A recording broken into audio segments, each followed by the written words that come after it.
Headline Islamabad studio से sir पर चढ़ी है जंग और पाकिस्तान के अंदर सियासत पुराने धारे पर चल रही है। असम्बली के अंदर अगर आप स्पीचेस उठा के देखें तो आपको बड़ी अच्छी स्पीचेस नज़र आती हैं। आज तो इंफॉर्मेशन मिनिस्टर तारड़ की तरफ से ये भी कह दिया गया कि इमरान खान भी अच्छे हैं और हम भी अच्छे हैं और कौमी यकजहती का मुजाहरा करेंगे। लेकिन सड़क के ऊपर माहौल गर्म है। जब मैं प्रोग्राम कर रहा हूँ तो पाकिस्तान तहरीक इंसाफ की तकरीबन तमाम क़यादत मौजूद है, धरने दे रही है कि इमरान खान से मुलाकात के वक्त उनके ऊपर धावा बोला गया, उनको ज़दोकोब किया गया, सख्त स्टेटमेंट्स आ रही हैं।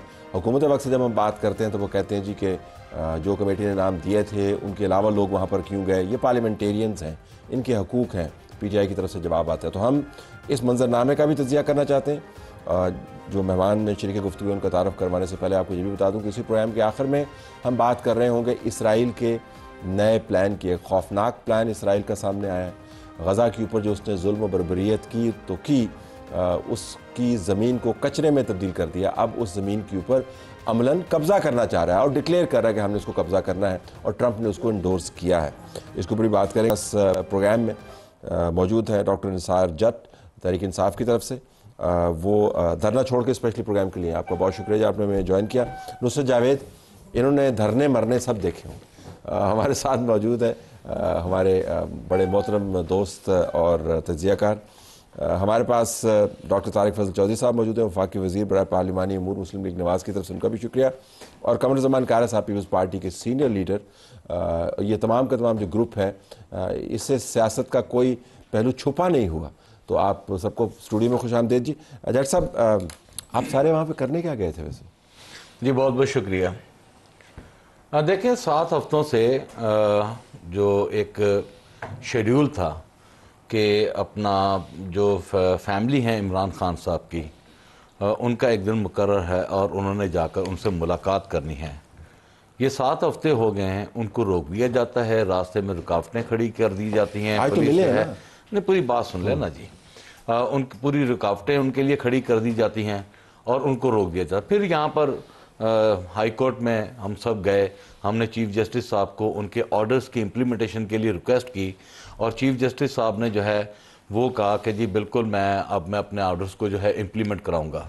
और आज उनका दिन था। हम तमाम अरकान असम्बली जो थे, यहाँ सेशन चल रहा था, या ऑर्डर ये हुआ कि जिन लोगों ने तकरीर करनी है वो तकरीर करेंगे, बाकी सब जो हैं वो अडियाला जेल के बाहर जाएंगे और हम अपने लीडरशिप से इज़ारे यकजहती जो है वो करेंगे और वो करके जो है फिर हम वापस आ जाएंगे और पुरअमन तरीके से हम सब यहाँ से जो दोस्त थे वो यहाँ से निकले। रास्ते में जो है इतना खौफनाक दावा बोला गया कि आज मेरा सर शर्म से झुक गया कि हम यार MNAs हैं, हम लाखों वोट लेकर इस ईवान का हिस्सा बने हैं। इस ईवान की बेतुकीरी जो हो चुकी है उसकी मिसाल पाकिस्तान की तारीख में नहीं मिलती। आज आमर डोगर साहब को गिरेबान से पकड़कर जिस तरह घसीटा गया, जिस तरह उसके कपड़े फाड़े गए, ये मैं समझता हूं कि पार्लियामेंट के ऊपर पंजाब के पुलिस जिसने रियासती दहशतगर्दी की है, आज उसने पार्लियामेंट के कपड़े उतार दिए हैं। उन्होंने जमाल एहसन को मारा, उन्होंने चंगेज खान काकड़ को मारा, उन्होंने खुर्रम विर्क साहब को मारा, उन्होंने हमारे शफकत अवान को मारा, हमारे शाहिद खटक को मारा, हमारी खवातीन के सब बालों से पकड़कर उनको घसीटा। ये वीडियो फुटेजेस मौजूद है, उनको घसीटा। और अगर हुकूमत को उनके बालों को घसीटते हुए पुलिस वाले देखकर अगर शर्म ना आती तो फिर मैं समझता हूं कि हम मुर्दार हो चुके हैं। इतनी मुश्किल से हम लोगों ने कल एक यकजहती का मुजाहरा किया। पूरी ईवान जो है अपने वतन अजीज के लिए उठ खड़ा हुआ। हमने अपने मीडिया को सराहा, हमने अपने तमाम इदारों को सराहा और हमने यकीन दानी कराई कि हम मुल्क के साथ खड़े। आज हमारी इज़हार यकजहती का जो इन्होंने हशर नशर सड़कों पर मार पीट कर हमारे साथ किया है, ये भी पाकिस्तान की रियासत के ऊपर एक सवालिया निशान है। तारक साहब, बिस्मिल्लाहिर्रहमानिर्रहीम। जहाँ से डॉक्टर साहब ने अपनी बात का अख्ताम किया है, मैं वहाँ से अपनी गुफ्तगू शुरू करूँगा। जिस यकजहती का इन्होंने जिक्र किया है वो इसमें कोई शक नहीं है कि वो लायक तहसीन है। सबसे पहले सेनेट में और उसके बाद कौमी असम्बली में जो इजलास हुए हैं, गो कि ये मामूल का इजलास था, लेकिन हमने मामूल के इजलास की कार्रवाई को मुअत्तल करके और इजलास की कार्रवाई शुरू होने से पहले हमारी जो मीटिंग होती है, मैं उसका जिक्र इसलिए करना चाहता हूँ कि 3 जो है वो ऑनरेबल मेंबर पाकिस्तान तहरीक इंसाफ के उस कमेटी में शामिल हैं, जैसे हेड स्पीकर साहब करते हैं, और तमाम इजलास की कार्रवाई के बारे में फ़ैसला वहाँ पे होता है। मुत्तफ़िका तौर पर यह फ़ैसला हुआ, तहरीक इंसाफ भी उसमें यक ज़बान थी कि मामूल की कार्रवाई मुअत्तल की जाए और पाकिस्तान इंडिया तनाव के हवाले से गुफ्तगू की जाए, और करारदाद जो कि बड़ी यकजहती की एक बड़ी, मैं समझता हूँ कि बहुत उम्दा मिसाल है, और इंडिया के हवाले से उसमें जो पूरी कौम के जज्बात हैं उसका जिक्र है, उस पर भी कंसेंसस था। तो ये काबिल तहसीन बात है, इसलिए मैंने सबसे पहले उसका जिक्र किया। डॉक्टर साहब जिस वाक़े का जिक्र कर रहे हैं, मैं आपको अल्फन कहता हूँ, मुझे इसका कोई इल्म नहीं है। आपके प्रोग्राम में बैठने से पहले मुझे इसका कोई इल्म नहीं है, लिहाजा ये क्यों हुआ, थोड़े से साथ कैसे हुआ, डॉक्टर साहब की ज़बानी में यहाँ बैठे सुन रहा हूँ। इजलास के बाद मैं अपने किसी मामूलात में मसरूफ़ था और सीधा आपके प्रोग्राम में आ रहा हूँ। डॉक्टर साहब, लेकिन ये बात जो ये बता रहे हैं, मैं इतना दुखी नहीं हुआ हूँ। नहीं, मैं आज जो आप लोगों ने हमारे साथ किया है ना, हमारे वर्कर्स के साथ, सिवान के साथ किया है, ना काबिले बर्दाश्त हो गया। मैं उसी तरफ आ रहा हूँ। मैंने आप लोग हमें आप लोग यकीन करें कि इस तरह कर रहे हैं कि जैसे हम बगावत पर उतर आए यार। जो हम लोगों ने कसूर क्या कर दिया है? डॉक्टर साहब, मैं अर्ज कर रहा हूँ कि ये जो बात आप बता रहे हैं और आपके जज्बात में देख रहा हूँ, मतलब ये कोई सिस्टम की खिदमत नहीं हो रही, और ख़ास तौर पर जिस माहौल से हम गुजर रहे हैं उसमें इस तरह की कैफियत पैदा करना, और जो कौम के अंदर एक वहदत आ चुकी है उसमें इस तरह के सीन क्रिएट करना, मैं नहीं समझता कि जिसने भी किया है उसने कोई इस मुल्क की खिदमत की है, सिस्टम की खिदमत की है। नहीं, बाहर की बात मैं नहीं कर रहा, लेकिन मैं ये अर्ज कर रहा हूँ कि मुझे वाकई का नहीं पता, तो मुझे क्या पता किसने किया है, लेकिन मैंने कहा जिसने भी किया है उसने उस माहौल को ख़राब करने में या उसको बिगाड़ पैदा करने में कोई खिदमत नहीं की सिस्टम की। तो उसे फ़ोन करके किसी को पूछ लो वैसे कि नहीं किया? पंजाब पुलिस ने किया है सर जी, बता रहे। मैं तला सा पता करके आपको नहीं आप फोन कर 5 मिनट में थोड़ी पता लग सकता, लेकिन मैं पता करके आपको बताऊंगा जरूर। मैं ये बात कह रहा हूं, अगर ये मैं आपसे बात कर रहा हूं तो आपने अभी भी पता करना है। डॉक्टर साहब, मैं कह रहा हूं जिसने किया है, नहीं वो कह रहे हैं कि मैं जरा तहकीक करके बताना। मैं कह रहा हूं जिसने किया है, जिसके हुक्म पे हुआ है, मैंने कहा उसने सिस्टम की कोई खिदमत नहीं की। इसका क्या फायदा है? घर करके आदमी पकड़ा दिया है। तलत साहब, गुजारिश है कि जिस वाक़े का डॉक्टर साहब जिक्र फरमा रहे हैं, मैंने आफ्टरनून में कोई दोपहर के बाद के वक्त जब ये वाक़या हुआ तो टेलीविज़न पे कुछ मनाज़र देखे।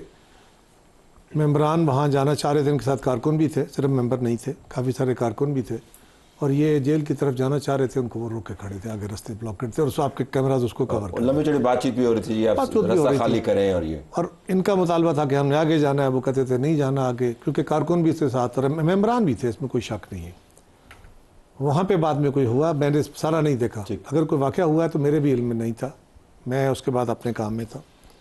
ये बड़ा अफसोसनाक है, तकलीफ़देह है बहुत, और मेंबरान के साथ इस तरह की जाती नहीं होनी चाहिए, किसी सूरत में नहीं होनी चाहिए, और ख़वातीन के साथ तो बिल्कुल ही बहुत बड़ी जाती है। हम तो सारे माँ बहनों वाले हैं और उनकी इज़्ज़त हम सब के लिए तौकीर बड़ी अहम है। जहाँ तक ताल्लुक़ है, ये तारीख़ में पहली दफ़ा हुआ है, हमारी तारीख़ में तो बहुत दफ़ा हुआ है, डॉक्टर साहब की तारीख़ में शायद पहली दफ़ा हुआ है। हमारी तो ख़वातीन को सड़कों पे भी किसी टांगे, और हमने क्या क्या नहीं किया, इसी सड़कों पे आपने भी कवर किया होगा। चौधरी एतजाज़ हसन और रज़ा रबानी जैसे लोगों के सर फटे थे, और मतलब पत्थर पड़ रहे थे, और के ऊपर जो हमने लठ मारी, बीबी शहीद के ऊपर, मोहतरमा नुसरत भुट्टो शहीद के ऊपर, क्या क्या नहीं। लेकिन ये मतलब नहीं है कि आज भी अगर सब अच्छा लो, नॉट एट ऑल, कतन नहीं। लेकिन मैं सिर्फ इस बात को कि ये अनफॉर्चुनेटली हमारी एक जो रियासत का स्ट्रक्चर है, इसके अंदर जो 2 कदम आगे 1 कदम पीछे, 1 कदम आगे 2 कदम पीछे का रिवाजिया चल रहा है, इससे हम कोई बेहतरी की तरफ नहीं, तनाज़ुली की तरफ जा रहे हैं, और ये हमें इखलाकी तौर पे ओवरऑल भी नज़र आता है। और अगर मैं डॉक्टर साहब महसूस ना करें, आज इस वक्त ये गरीब हैं और दुरुस्त है, लेकिन इनके अपने दौरे हुकूमत में दीगर मेंबरान के साथ क्या नहीं हुआ, यही हम इनको कहते थे कि आज तुम मार के हंस रहे हो, जब खाने की बारी आई तो नहीं हंस सकोगे। तो इसलिए हम कहते थे ये काम न करो। तो निज़ाम को हमने दुरुस्त करना है, तो हम कोशिश कर रहे हैं इनको। एक और बात, ये बात दुरुस्त है कि खान साहब या किसी भी कैदी के साथ जब उनके ख़ानदान के लिए अदालत ने हुक्म दे दिया, तो उसके बाद जिन लोगों के नाम हैं सिर्फ वही चले जाएं, अगर उनको ना जाने दिया जाए तो फिर और बात। अगर उनके साथ मेंबरान जाएं और मेंबरान के साथ कारकुन जाएं और वो कहें कि जी हमारा इस्तेहकाक है, हमने जाना है, तो ये इस्तेहकाक नहीं है। जेल के अंदर जाना मेंबरान का इस्तेहकाक नहीं है, कारकुनों का इस्तेहकाक नहीं है। जिनको अदालत ने इजाज़त दी है, अगर वही गए और उनको रोका गया तो ये बहुत अफसोस। बड़ी बुरी टाइमिंग हुई है। देखें, ब्रॉडली मैं कायरा साहब ने जिस तरह बात की है ना, मैं इनसे टोटली एग्री करता हूँ कि ये अराकीन का इस्तेहकाक नहीं है। लेकिन हमें ये भी देखना पड़ेगा, यानी पॉलिटिक्स का स्टूडेंट्स होते हुए, कि क्यों ऐसे वाक़यात होते हैं। देखिए तला साहब, let's be fair on one point. एक आदमी जिसने दिन दिहाड़े 7 आदमी गोलियों से भून दिए हों और वो जेल में हो, तो उसके ख़ानदान को भी ये हक़ है कि वो उसको जेल में मुलाकात करे। अब जिनसे मुलाकात करने ये जा रहे हैं, उन्होंने बहुत संगीन जराइम किए होंगे, सज़ा याफ्ता भी होंगे, इस बहस में नहीं उलझते। लेकिन उनकी ये 3 सगी बहनें हैं और उनको, जैसे कि डॉक्टर साहब ने बताया, कि ये लोग अपना इकट्ठ करने को इसलिए मजबूर हुए कि उन्हें 7 हफ्तों से मिलने नहीं दिया जा रहा। ऑफ द रिकॉर्ड जो बात होती है वो ये कहते हैं, आज भी जैसे 2 बहनों को बिलाखिर जाने दिया, इतने तमाशे के बावजूद। सबसे बड़ी बात तो ये है कि एक तरफ तो हम ढोल बजा रहे हैं कि ये वक्त है जब हमें कौमी यकजहती चाहिए। उस वक्त मेरे भाई, पाकिस्तान के जो टेलीविज़न चैनल्स हैं उनकी स्क्रीनों के ऊपर ये वाक़यात आने और ये फुटेज क्या और ये बातें होनी जो और उस मौके पर कि जब अब खुल के पहली मर्तबा ये पहलगाम वाक़े के बाद मोदी से सवालात उठ रहे हैं, उसको डरपोक भी कहा गया है, बुज़दिल कहा गया है। और कांग्रेस के प्रेसिडेंट ने ये कहा है कि साहब आपके पास तो 3 दिन पहले से इत्तला मौजूद थी, तो वहाँ सिक्योरिटी क्यों नहीं थी। बजाय इसके कि हम इस मौके पर हाईलाइट इस वक्त बैठ के मैं और लेकिन दूसरी तरफ इसमें इजाफा कर दूं कि राजस्थान के अंदर उन्होंने जंगी मशकों का भी बकायदा, मैं वही आपसे कर रहा हूं, एक तरफ से अंदरूनी, तो हमें ये इजराब बरतना चाहिए। हम बजाय वो डिस्कस करने के हम डिस्कस ये कर रहे हैं। मैंने आज अपनी तकरीर में कहा कि मोदी तुम्हें 100 जूते मार के ना, एक गिन के ना, तो 1000 जूते भी कम है। मैंने अपनी तकरीर में कहा मेरे साथ जुल्म ये हुआ है। मैं समझता हूं कि इस वक्त, मौजूदा वक्त में, स्पीकर अयाज सादिक साहब, मैं जितना दिल से उनका एहतराम करता था ना, था आज के बाद नहीं। ये कोई तरीका नहीं किया नहीं सर, नहीं। आज उन्होंने हमारी तकरीर को डिलीट कर दिया। किस कैपेसिटी में कर दिया? हमने कौन सी ऐसी बात कर दी जो हमारी मुल्क दुश्मनी सामने आ गई? ऑन एयर नहीं जाने दिया सर। ऑन एयर के अलावा जो तकरीर डिलीट कर दिया गया। मतलब कि यार ये जुल्म नहीं है हमारी। और गवर्नेंस का पंजाब, जो आज ये पंजाब पुलिस यहां पर दावा बोल के बैठी थी, मैं आज का आपको अपने हल्के के 2 वाकया सुनाने लगा हूं। एक जुल्फकार है, हमारे गांव है वहां पर 26 जी में, बड़ी जुल्फकार हमारे, वो बड़े शरीफ से लोग हैं। पुलिस उनके घर आई, रेड किया, उनके जानवर उठा के ले गई और भाई को उठा के ले गई। भाई पे 10 मुकदमा दे दिए, रिश्वत तलब की गई। रिश्वत ना देने की सूरत में पुलिस जानवर बेच के खा गई, जानवर बेच के खा गई। ये है पुलिस जो हमारा तहफ़्फ़ुज़, ये गुड गवर्नेंस है पंजाब की। मैं आईजी पंजाब को शर्म दिला के बात कर रहा हूं, आरपीओ फैसलाबाद को मैं शर्म दिला रहा हूं। एक हमारे भाई है फारूक परसोता साहब, मिलर टाउन के थाने में, उसके छोटे से 5-6 साल के 7 साल का बच्चा, उसकी टांग तोड़ दी मार मार के टीचर ने। वो थाने में गया मेडिकल लेकर के, मेरे बच्चे को मार मार के पुलिस ने, उसके टीचर ने दुम्बा बना दिया। उसकी एफआईआर उल्टा कह रहे कि उसको थाने से निकालें। इस गवर्नर के साथ आप चाहते हैं कि अवाम आपके साथ खड़ी हो। अवाम खड़ा होना चाह रही है, आप इस लायक ही नहीं है कि आपके साथ अवाम खड़ी लायक नहीं। देखिए डॉक्टर साहब ने जो पहले बात की है वो सारा एक मुख्तलिफ वाक़या है, और मैंने जो ये बात की है, जो अगर बात कारा साहब ने की है और नुसरत साहब ने की है, उन दोनों को अगर आप इकट्ठा करें तो उसका सिंपल तशरीह जो मैंने अपनी इब्तदाई गुफ्तगू में की कि मौजूदा माहौल में जो एक कौमी यकजहती का मैसेज है, उसमें इस तरह के इख्तलाफी और इस तरह के कंट्रोवर्शल वाक़यात को हमें अवॉइड करना चाहिए। और वो मैं समझता हूँ कि ये इस वक्त जब आप उधर से उठते हैं अपोजिशन की तरफ से, वो भी ये बात करते हैं पूरी कौम मुत्तहद है, अफवाज के साथ खड़ी है, हम मोदी के ख़िलाफ़ इकट्ठे हैं, सबके जज्बात एक हैं। और ये जो मोदी ने एक फॉल्स फ्लैग ऑपरेशन किया, शायद उसने ये देख के किया कि पाकिस्तान में कोई पोलराइजेशन होगी और उस पोलराइजेशन में इजाफा होगा, लेकिन ये उल्टा उसके गले पड़ गया क्योंकि अब कौम जो है मुत्तहद हो गई है। तो अंदरूनी तौर पे जिस तरह की फिजा बनी है। डॉक्टर साहब एहतमाम तो आपने करना है ना, नहीं मैं आपको तरीकाकार जो है वजह आपने करना है, कमेटियां आपने बनानी है, नहीं कर रहे हैं, बिल्कुल कर रहे हैं। हमने अपोजिशन को, जैसे मैंने पहले कहा है कि सेनेट का इजलास हुआ, अपोजिशन को बाकायदा एंगेज किया गया, और ये जो जिस करारदाद की मैं बात आपको बता रहा हूँ जो सेनेट में लिखी गई, तो सड़क के मामलात के ऊपर भी करारदाद उसको वेट किया, इतनी खुशी से इस करारदाद को साइन किया, इस जज्बे के साथ, ये मिसाली है कि खुदा की कसम हम समझते हैं कि अफवाज पाकिस्तान पीछे है, हम आगे हैं, लेकिन इस रवैये के साथ आप मार मार के मैं दुम्बा बनाकर अगर आप ये कहें ना कि जी हमारे साथ खड़े हो, तो फिर हमें किसी की सर्टिफिकेट की जरूरत नहीं है, हम अपने वतन अजीज के लिए खुद ही कुर्बानी दे लेंगे, इतनी सकत हम भी रखते हैं। जरा इसके ऊपर वापस कि इसको कोई तरीकाकार वजह करना चाहिए, नाजुक हालात हैं। देखिए तलत साहब, बड़ी सिंपल बात है, अगर तो मेरे पीटीआई के भाई ये गवर्नमेंट पे एहसान कर रहे हैं और इनसे ये तवक्को कर रहे हैं कि ये हमारे साथ जो करेंगे हम उसी को रिफ्लेक्ट करेंगे और हमारे साथ अच्छा रवैया होगा तो हम अच्छा रवैया अख्तियार, तो फिर ये अपना निपटा लें।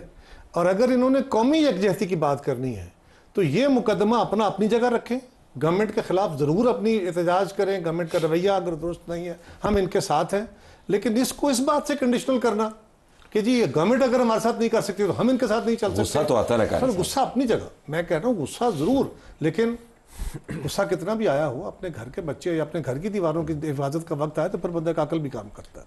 सो मेरी सिर्फ ये गुस्सा, सब मेरी गुजारिश साहब भाई हैं आप बड़े एहतराम वाले, सारा गुस्सा डिलीट करके ना ये करारदाद पास की थी 9 मई से लेकर आज तक जो जुल्म और सितम कर दी है ना, उसके बावजूद हमने भूल कर हमने कहा नहीं, सुनिए ना, हम सुनिए मेरी सुन लीजिए, हम दीवारों के सुन भी लीजिए ना, बॉर्डर पे खड़े, मेरी सुन भी लीजिए। आपका गुस्सा बिल्कुल सर आंखों पे बजा दुरुस्त है, हमें भी गुस्सा आता था, आता है आज भी, लेकिन सवाल यह है कि आपने अपना गुस्सा डिलीट किया पाकिस्तान के ऊपर होने वाले वार पे, हुकूमत के कहने पे नहीं किया। हुकूमत ने आपको इकट्ठा जरूर किया, सो आपने अपनी कौमी, मुझे मौका दीजिए, मुझे मौका दीजिए ताकि मैं उसके ऊपर बात कर पाऊँ। इस तरह न करें। अर्ज यह है कि आपने पाकिस्तान की सालमियत पे होने वाले हमले या उस खतरे के पेश नज़र जो हिंदुस्तान ने उठाया है और तूफान उठाया हुआ है हमारे खिलाफ, उसके पेश नज़र आपने कौमी यकजहती का मुजाहरा किया, और उस मुजाहरे में भी जो पहला मुतालबा हो, अब मुझे कोई बातें करनी पड़ जाएंगी जो मेरा वतीरा नहीं है, लेकिन थोड़ा सा just to set the record straight, उसमें भी कहा गया, और एक बड़े सीनियर साथी की तरफ से, वकील की तरफ से ये कहा गया कि जिसपे ऑल पार्टीज कॉन्फ्रेंस बुलाई जाए और इमरान खान साहब को लाया जाए, और उनको ना लाया गया तो कॉन्फ्रेंस का फ़ायदा कोई नहीं है। ठीक है, आपका मुकदमा है, आप अपने लीडर के बारे में हसास हैं, ज़रूर कीजिए, उनकी आज़ादी की भी कोशिश करनी है, आपने जद्दोजहद का, अगर आप समझते हैं वो बेगुनाह है, आपका हक है। लेकिन चलो सब छोटा सा, लेकिन ये क्या कि पाकिस्तान का हर मुकदमा और पाकिस्तान की सालमियत का मुकदमा भी उसी के साथ लिंक कर लिया जाए, ये कोई बात नहीं है। ये सवालिया निशान से जरा मैं अलीमा साहबा की वो साउंड सुनवाइएगा, और फिर ये मैं फिर सवाल करूंगा कि जिन लोगों को इजाजत दी थी अदालत ने, अगर सिर्फ वही लोग जाएं और उनके साथ बाकी लोग ना जाएं, कारकुन ना जाएं, हुकूमत के पास जवाब नहीं होगा, वो क्यों आप जवाब फराहम करते हैं? साउंड सुनवाइएगा जिसके अंदर वो फरमा रही हैं कि, और हमने ये बड़े मौके देखे हैं, आपने कवर किया हुआ है, इमरान खान, हमारी लीडरशिप जेलों में होती थी, हम भी जाते थे, इमरान खान ने कहा है कि जब तक मुझसे लिमिट्स में रह के बाकी काम भी करते, मुझसे इजाजत नहीं होगी आप किसी मीटिंग में शिरकत नहीं करेंगे। जी सुनाइएगा। कोई भी कमेटी मीटिंग पॉलिसी वो उनके पास है, उनको मिले बगैर कोई किसी मीटिंग में इस किस्म की सिक्योरिटी काउंसिल से भी रोक दिया, कोई भी कहते जब तक मेरे से नहीं होगी तब कोई पॉलिसी, कहते पॉलिसी मैं बताऊंगा, उसके मुताबिक कोई उसके बगैर किसी किस्म की मीटिंग अटेंड नहीं करेगा। अपना ख्याल है कि आपकी गवर्नमेंट सीरियस है, ये नूरा कुश्ती हो रही है, कुछ नहीं हो रहा बॉर्डर्स के ऊपर। ये कह रही हैं कि जी नूरा कुश्ती हो रही है, कुछ नहीं हो रहा बॉर्डर के ऊपर। ब्रेक के बाद आते हैं तो जरा तजिया करते हैं कि वाकई ये संजीदा बयान है या ये भी गुस्से में दे दिए।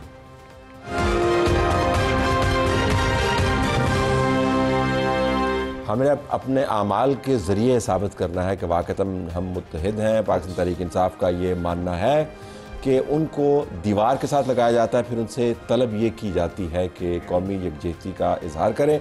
आज सड़क के ऊपर जो वाक़यात हुए उसके ऊपर जज्बात उभरे हुए हैं। जो अलामती धरना है वो ख़त्म कर दिया गया है। कल 11 बजे असम्बली के अंदर एहतजाज दोबारा होगा। ज़रा नुसरत अगर इसको वापस आइएगा, भी हमने नौरीन साहिबा की और अलीमा साहिबा की साउंड सुनवाई आपकी। वो अलीमा साहिबा कह रही है ये तो ड्रामा हो रहा है। यही एक देखिए बात ये है कि तहरीक इंसाफ की एक बहुत बड़ी बदकिस्मती हो रही है। ये मैं एक संजीदा तालिब इल्म के तौर पर कह रहा हूँ, इस मुल्क की सियासत को देखते हुए। एक तरफ हैं कारकुन डॉक्टर निसार जैसे, एक तरफ हैं मतलब आमर डोगर साहब, मतलब चीफ विप हैं बाबा एक पार्टी के, उनकी एक तौक़ीर के मुस्तहक़ हैं, उनकी कमीज़ नहीं फटनी चाहिए।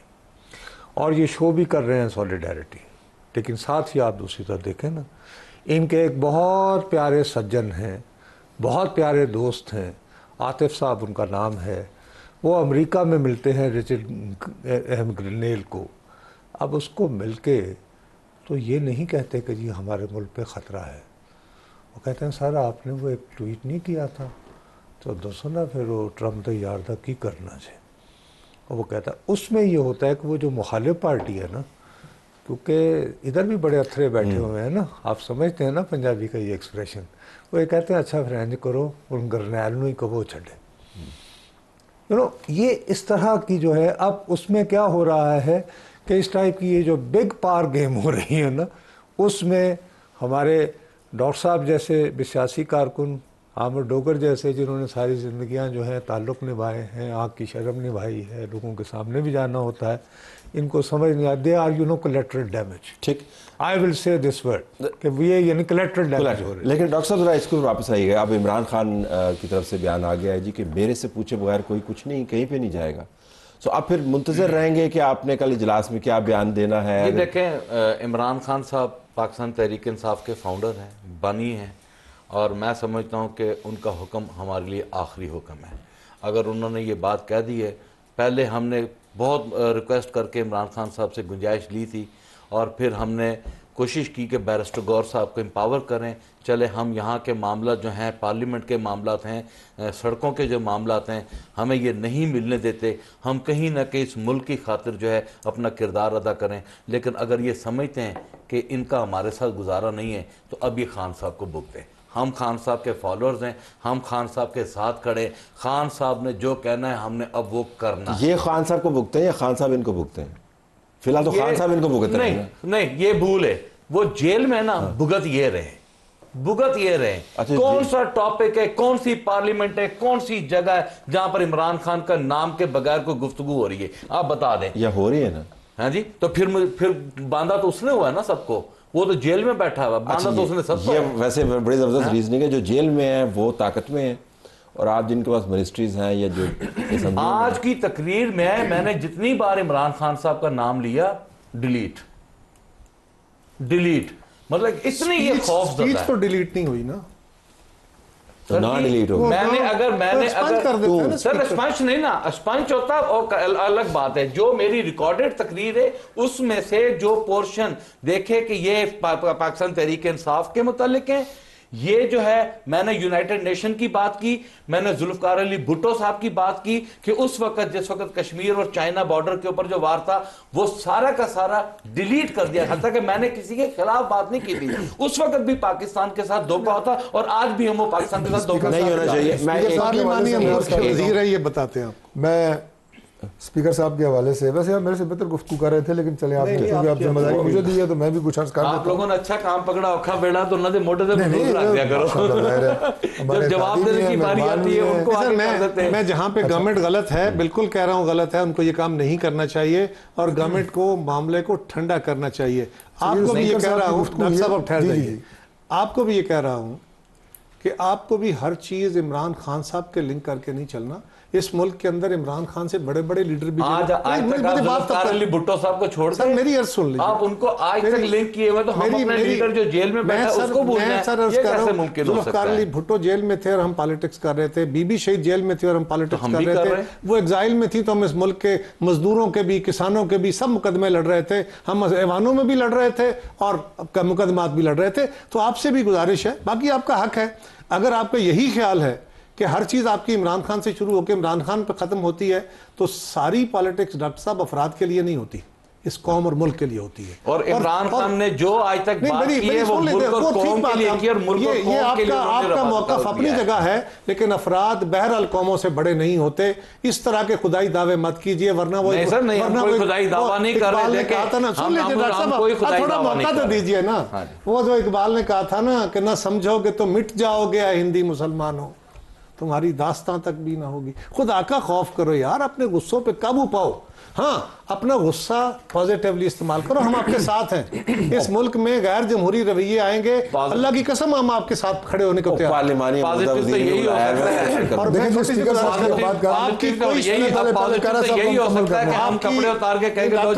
ऐसे नहीं है, ऐसे नहीं ना, आप ज्यादा ना करें। सिर्फ इतना है कि आपकी स्पीच खत्म नहीं हो सकती, डिलीट। मैं उसी स्पीच की बात कर रहा था, चूंकि कारी साहब ने बड़े हैं, इन्होंने गुफ्तगू शुरू कर दी तो मैंने कहा मुकम्मल कर लें तो फिर बात हो। स्पीकर साहब ने आज इजलास के शुरू में एक बात की, उन्होंने कहा कि जितनी भी तकारीर ऐवान में हुई हैं, मैं as custodian of the house उनका कस्टोडियन हूँ, और मेरी ये ज़िम्मेदारी है कि मैं इस कुर्सी पे बैठ के ये देखूँ कि उन तमाम तकारीर में आज की इस मौजू के हवाले से, मुल्क की सालमियत के हवाले से, मुल्क की सलामती के हवाले से जो हमने मामूल किया कार्रवाई मुअत्तल करके एक मौजू अपनाया है, गुफ्तगू उसी पे रहे। अगर गुफ्तगू इनफरादियत पे होगी, सियासत पे होगी, एक दूसरे की तानाज़नी होगी, तो वो रिकॉर्ड का हिस्सा नहीं बनेगी। और मैं आपको यकीन दिलाता हूँ कि अगर हमारी तरफ से भी, गो शायद किसी ने किया नहीं होगा, लेकिन अगर किसी ने किया है वो भी डिलीट होगी। आज मैं आपको वज़ीर इत्तलात की तकरीर के 2 जुमले सुनाता हूँ। वो तकरीर कर रहे थे, तंज़न 1-2 रिमार्क्स आए अपोजिशन की तरफ से, उन्होंने तकरीर रोक के क्या कहा, उन्होंने कहा आज इमरान खान भी जिंदाबाद और मेरा लीडर भी जिंदाबाद। और आज अगर आप मुझे थोड़ी देर बाद फिर रिपीट हुआ, किसी ने रोका उन्हें, कुछ तंज किया, कुछ जुमला कसा, मैं इसलिए नहीं कुछ गिला कर रहा हूँ, आपको बता रहा हूँ कि दूसरा जुमला क्या था अपना अता तारड़ का, उसने कहा आज आप मुझे गाली भी देंगे मैं जवाब नहीं दूंगा। तो ये माहौल था अवाम। और वो जब इमरान खान का नाम भी और था, आइंदा आने वाले कल में भी और होगा। आज नहीं, हम उस माहौल को बरकरार रखना चाहते हैं। और मैं सिर्फ एक जुमला, आज तो नहीं, जो इमरान खान का उन्होंने नाम लिया वो चला दिया, मैंने लिया, मेरा डिलीट कर दिया, वो क्यों कर दिया? ना मैं आपको बता रहा हूं कि ऐसी बात हमारी तरफ से भी मैंने अगर गलत बात की होगी, भुट्टो साहब का जिक्र किया तो मैंने कौन सा बुरा किया, मैंने कौन सा मनफी किरदार अदा कर दिया? तारीख को अगर आपके सामने लाकर रखना है तो क्या करना है? वैसे हमेशा ये अच्छी गुफ्तगू करते हैं, लेकिन आज जो उन्होंने गुफ्तगू की है उसमें एक तारीखी जुमला इन्होंने कहा है कि मुल्क की सलामती इस्तेहकाम को किसी शख्सियत से ना जोड़ा जाए, चाहे वो किसी भी पार्टी का हो। ये ज़बरदस्त बात। मैं जनाब 1985 से असम्बली कवर करता रहा हूँ, मुझे पहली मरतबा एहसास हुआ है कि कौमी असम्बली एक रेजिमेंट होती है। स्पीकर का तो ये काम नहीं है कि वो ये तय करे। अगर डॉक्टर साहब जो हैं पाक इंडिया कॉन्टेक्स्ट के हवाले से जुल्फ़िकार अली भुट्टो का जिक्र करते हैं और 1962 की वो चाइना का या 65 में को आपने किया होगा, तो क्या हिस्टोरिक कॉन्टेक्स्ट के बगैर हम आज का इंडिया पाकिस्तान और सरदार याद सादिक साहब पता नहीं कब से मुअर्रख हो गए हैं और ना ही वो हवालदार हैं। नहीं सर, कस्टोडियन का मतलब ये नहीं होता कि स्टे इन वन लाइन। नहीं सर, उन्हें पूरा इख्तियार होता है स्पीकर को। नहीं सर, स्पीकर को ये इख्तियार नहीं है। अगर मैं पॉइंट स्कोर कर रहा हूँ, he must give me a shut up call, जैसे उन्होंने कहा था कभी आज किसी और मौजू पर बात ना करें। लेकिन अगर मैं भैया हिस्टोरिक कॉन्टेक्स्ट में रह के कह रहा हूँ, नहीं सर, हिस्टोरिक मैं ये कहूँगा कि 1964 का मतलब नहीं सर, अगर मैं एमएलए होता तो मैं तकरीर करता, मैं ये कहता जी कि 1964 का इलेक्शन जो है मादरे मिल्लत से चुराया गया था, लेकिन उसके बावजूद 1965 का जब हुई जंग तो उसके बाद मौलाना मौदूदी समेत अपोजिशन के तमाम रहनुमा बैठे। तो अब क्या है, मैं ये इस तरह बात करता हूं। सर ये हिस्ट्री की बात नहीं हो रही, 20 second for you to close. लेकिन हिस्ट्री की बात जो है ना आप कर रहे हैं, वो हिस्ट्री का हवाला देना और माजी के हालात या वाक़यात का हवाला देने की बात नहीं हो रही थी। उन्होंने ये कहा कि आज की इस मौजू और जिस यकजहती की बात हो रही है उसमें मौजूदा सियासत के हवाले से अगर हम अपने स्कोर सेटल करेंगे, एक दूसरे को तानाज़नी करेंगे, तो वो मैसेज जो हम देना चाह रहे हैं नेशनल और इंटरनेशनल मीडिया को, वो नहीं जाएगा। डॉक्टर साहब एक गुजारिश करूं सिर्फ सर, डॉक्टर साहब एक छोटी ठहरिए। अगर कोई मेंबर तयशुदा एक एजेंडा होता है कि आज 1 पॉइंट पे डिबेट होगी, बड़े ज़रूरी है उसी पे रही जाए डिबेट, कभी डिबेट उस पॉइंट पे नहीं रही, डेविएट होती है डिबेट, वहाँ से बाहर निकलती है थोड़ी बहुत। स्पीकर का काम होता है उसको इंटरप्ट करके वापस लेके आए। और अगर किसी ने कोई रेलेवेंट बात भी कह दी है लेकिन वो खिलाफ आदाब नहीं है, वो खिलाफ कानून नहीं है, तो वो बात डिलीट नहीं हो सकती। अगर किसी ने गलत बात कह दी, को गाली दे दी, को कुछ कह दिया, तो उसको एक्सपंज कर दिया जाता है। ये बात बिल्कुल डॉक्टर साहब की दुरुस्त है, यहाँ इनका हक है। सर अली सरफराज की अगली दफा और आप डॉक्टर साहब रूल्स ऑफ प्रोसीजर जो है उनकी किताब लेके आऊंगा, डॉक्टर साहब उसको बैठ के पढ़ के मैं आपको सुनाऊंगा स्पीकर के इख्तियारात हैं या नहीं है।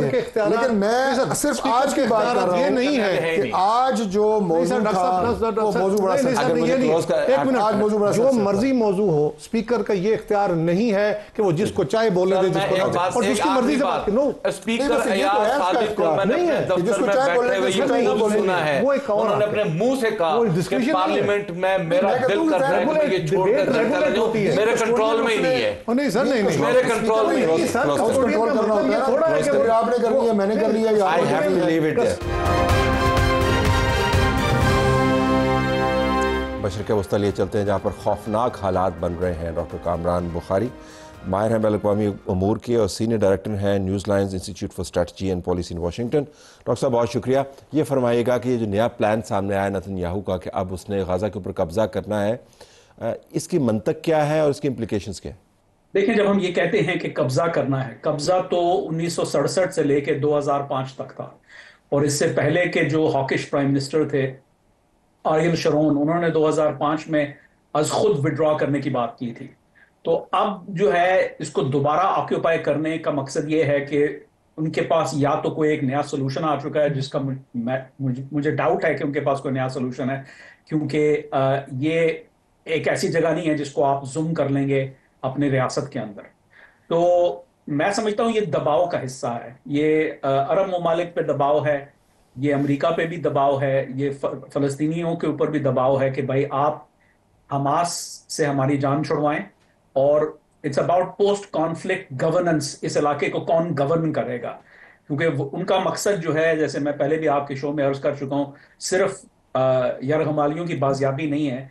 वो चाहते हैं कि जो हमास की रियासत है वो कोलैप्स कर जाए और उसके बाद कोई नया निज़ाम आए। वो नया निज़ाम क्या होगा वो किसी को पता नहीं है, क्योंकि इसराइल वो नया निज़ाम ला नहीं सकता, अमेरिका बाहर से एक्सपोर्ट नहीं कर सकता, और अमेरिका की खास तौर पे इस इंतजामिया की ये कोशिश है कि अरब स्टेट्स पर्टिकुलरली सऊदी अरेबिया वो ओनरशिप लें पैलेस्टीनियन इशू का, क्योंकि वो सबसे ताकतवर रियासत है इस खित्ते की, साथ में मुत्तहिदा अरब अमारात भी है, फिर छोटे लेवल पर उर्दन और अपना मिस्र भी हैं। तो ये मिल के तो पैलेस्टीनियन इशू को ओन करें और उसके और कोई रास्ता निकालें। तो I think that it's part of that. आप इस चीज को जो है वो जो ब्रॉडर इंपेरेटिव्स और कंस्ट्रेंट्स हैं मुख्तलिफ जो है एक्टर्स के, उससे जुदा नहीं कर सकते। जो रिपोर्टिंग हमने डॉक्टर साहब वहाँ से देखी है अभी तक, जिस चैनल पर भी आप चले जाएं, यूरोपियन चैनल्स हों, अमरीकी चैनल्स हों, बरतानवी चैनल्स हों, वो आपको बता रहे हैं कि उस जगह पर रिहाइश मुमकिन अब नहीं है,